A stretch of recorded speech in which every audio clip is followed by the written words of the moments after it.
So hey and hello WhatsApp guys, welcome back to my another video. I hope আপনারা সকলে ভালো আছেন এবং আমিও ভালো আছি। আজকের এই ভিডিওতে আমরা টারো জিপি 1 ভার্সন 4 এই বাইকটির স্পেসিফিকেশন অর্থাৎ এই বাইকের সকল ইনফরমেশন সম্পর্কে জানবো। সো আজকের এই ভিডিওতে বেশি কথা বাড়ানো না, ডাইরেক্ট ভিডিওর মেইন টপিক নিয়ে শুরু করব।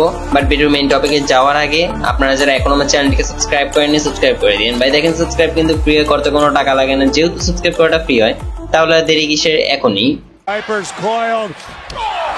Oh, Thomas Rollins, stop!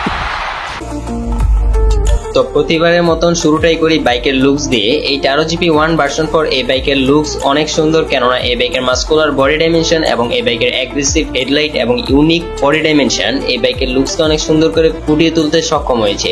লুকসের বিষয়ে তো এক একজনের এক এক মতামত থাকে, তবে আমি যদি আমার নিজস্ব মতামত দেই বা নিজস্ব মতামত যদি তুলে ধরি, সেক্ষেত্রে আমার কাছে এই বাইকের লুকস অনেক ভালো লেগেছে, কেননা এই বাইকটা অনেক মাস্কুলার প্রথমত, দ্বিতীয়ত এই বাইকের যে হেডলাইট সেট আপ সেটা অনেকটা অ্যাগ্রেসিভ টাইপের দেখতে। এক কথায় এই বাইকটা পুরোপুরি স্পোর্টি টাইপের একটা বাইক। আমার কাছে পার্সোনালি এই বাইকের লুকস অনেক ভালো লাগে। এখন আপনাদের কাছে কেমন লাগে সেটা আপনারা কমেন্টে অবশ্যই মন্তব্য করে জানাতে পারেন। এখন লুকসের বিষয়ে বাদ দিয়ে বাইকের মোস্ট ইম্পর্টেন্ট পার্ট অর্থাৎ এই বাইকের ইঞ্জিন নিয়ে কথা বলি। সো এই বাইকের ইঞ্জিন হিসেবে আপনারা পাবেন 165 সিসির 4 stroke 4 valve single cylinder liquid কুলেটের EFI DOSC ইঞ্জিন। এই বাইকের এই ইঞ্জিন দিয়ে আপনারা এই বাইক থেকে ম্যাক্সিমাম পাওয়ার পাবেন 19.8 bhp এবং ম্যাক্সিমাম টর্ক পাবেন 18 নিউটন মিটার। এছাড়া আপনারা ওয়েট মাল্টিপ্লেট ক্লাচ সিস্টেম পেয়ে যাচ্ছেন এবং এই বাইকের স্টার্টিং মেথড হচ্ছে ইলেকট্রিক। আর এই বাইকের এই ইঞ্জিন কনফিগার এবং পাওয়ার কনফিগার দিয়ে আপনারা এই বাইক থেকে সর্বোচ্চ গতি তুলতে পারবেন 170 কিলোমিটারের উপরে। এটা কিন্তু অনেক ইউটিউব ভিডিওতে দেখা, তবে আমি আমার যদি ওপিনিয়ন বলি, সেই ক্ষেত্রে যে ভিডিওটাতে এই বাইকটা 170 কিলোমিটারের উপরে উঠেছিল সেই ভিডিওটাতে হয়তো স্পিডোমিটার এরর ছিল ওই বাইকটার। তবে যদি আমি আমার একটা ওপিনিয়ন দিই, সেই ক্ষেত্রে এই বাইকের যে ইঞ্জিন কনফিগার এবং এই বাইকের যে পাওয়ার কনফিগার সেটা দিয়ে কিন্তু আপনারা অনায়াসে এই বাইক থেকে 165 কিলোমিটারের উপরে গতি তুলতে পারবেন। এছাড়া এই বাইকের মাইলেজের বিষয় বললে, এই বাইক থেকে আপনারা সর্বোচ্চ মাইলেজ পেয়ে যাবেন 25 থেকে 30 কিলোমিটারের আশেপাশে। অনেকে ক্লেম করে এই বাইক থেকে 32 থেকে 35 কিলোমিটারের মাইলেজ পাওয়া যায়, আর এই বিষয়টা কিন্তু কোম্পানিও ক্লেম করে যে এই বাইকটা থেকে আপনারা 35 কিলোমিটারের মাইলেজ পেয়ে যাবেন। এখন এই বাইকের ইঞ্জিন কনফিগারের কথা বাদ দিয়ে এই বাইকের টায়ার এবং ব্রেক নিয়ে কথা বলি। সো এই বাইকের ফ্রন্ট হুইলে আপনারা পাচ্ছেন 110/70 সেকশনের টায়ারের সঙ্গে 300 মিলিমিটারের ডুয়েল ডিস্ক উইথ ABS এবং রেয়ার হুইলে আপনারা পাচ্ছেন 150/70 সেকশনের টায়ারের সঙ্গে 240 মিলিমিটারের ডিস্ক উইথ ABS, অর্থাৎ এই বাইকে আপনারা ডুয়েল চ্যানেল ABS পেয়ে যাচ্ছেন। এছাড়া এই বাইকের রাইডার কমফোর্টের জন্য ফ্রন্টে ইউজ করা হয়েছে আপসাইড ডাউন অর্থাৎ USD সাসপেনশন এবং রেয়ারে ইউজ করা হয়েছে মনোশক সাসপেনশন। এই বাইকের হেডলাইট, টেল লাইট, ইন্ডিকেটর সবগুলো আপনারা LED এর পাচ্ছেন এবং এই বাইকের স্পিডোমিটার হিসেবে ব্যবহার করা হয়েছে ফুললি ডিজিটাল TFT ডিসপ্লে একটা স্পিডোমিটার। অ্যাডিশনাল ফিচারের কথা বলতে গেলে এই বাইকে আপনারা কিন্তু স্পিডোমিটারের দুইটা মোড পেয়ে যাবেন। এই মোডগুলো দিয়ে আপনারা স্পিডোমিটারের যে থিমটা সেটা দুই রকমের করতে পারবেন।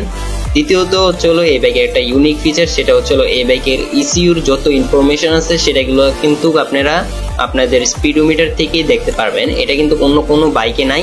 এটা আপনার মানে আমার দেখে অন্য কোনো বাইকে নাই, জাস্ট টারো জিপি 1 ভার্সন 4 যে নতুন সেটাতে আর কি এই ধরনের সিস্টেমটা আর কি আছে, যে ECUর সকল ইনফরমেশন বা ECU কোনো ফল্ট থাকলে সেগুলো সবকিছু আপনারা স্পিডোমিটারের মাধ্যমেই দেখতে পারবেন। যাই হোক, এটা খুবই ভালো একটা ফিচার। তবে এই ভিডিওতে আমি একটা জিনিস বলতে ভুল করেছি, সেটা হচ্ছে এইটা যে এই বাইকের টায়ার সাইজ ফ্রন্টে আপনারা পাচ্ছেন 120 সেকশনের এবং রেয়ার আপনারা পাচ্ছেন 160 সেকশনের। শুরুতে ভুল তথ্য দেওয়ার জন্য আন্তরিকভাবে আমি দুঃখ প্রকাশ করছি আপনাদের কাছ থেকে। আই হোপ আপনারা ওইটা ক্ষমা দৃষ্টিতে দেখবেন। এখন একটু এই বাইকের বডি ডাইমেনশন নিয়ে কথা বলি। তো এই বাইকের length 2050 millimetre, height 1155 millimetre, ground clearance 180 millimetre এবং এই বাইকের সিট হাইট 810 মিলিমিটার। আর এই বাইকে আপনারা 13.5 লিটারের ফুয়েল ট্যাঙ্ক ক্যাপাসিটি পাচ্ছেন। এই সব কিছু মিলিয়ে এই বাইকের ওজন গিয়ে দাঁড়ায় 150 কেজি, যেটা মোটামুটি ঠিকঠাক বা বেশি বলা যেতে পারে অন্যটা বাইকের তুলনায়। যদি আপনি চিকন হন আর আপনি যদি একজন বিগিনার রাইডার হন, সেক্ষেত্রে এই বাইক চালাতে গিয়ে আপনার কিছুটা হেসেলের মধ্যে পড়তে হতে পারে। এই বাইকের প্রাইস 3,75,000 টাকা থেকে 3,80,000 টাকার মধ্যে আর কি ওয়েবসাইটে দেখাচ্ছে। আর এই প্রাইস সেগমেন্টে এই বাইকটা একটা সেরা বাইক, আপনারা চাইলেই কিনতে পারেন। সো আজকের এই ভিডিওটা এতটুকুই ছিল। আই হোপ আপনারা আজকের এই ভিডিওটা এনজয় করেছেন। যদি আজকের এই ভিডিওটা ভালো লেগে থাকে সেক্ষেত্রে অবশ্যই কমেন্ট করতে ভুলবেন না। আর যদি একটু বেশি ভালো লাগে তাহলে যা করতে হবে সেটা আমি বলবো না, সেটা আপনারা আমার বিপ্লব ভাই বলেন। एक तो लाइक और शेयर ठोक दीजिए, महाकाल का धमाकेदार लाइक और शेयर ठोक दीजिए, 5,000 लौटे दिख जाना चाहिए। जब दिखता है यारा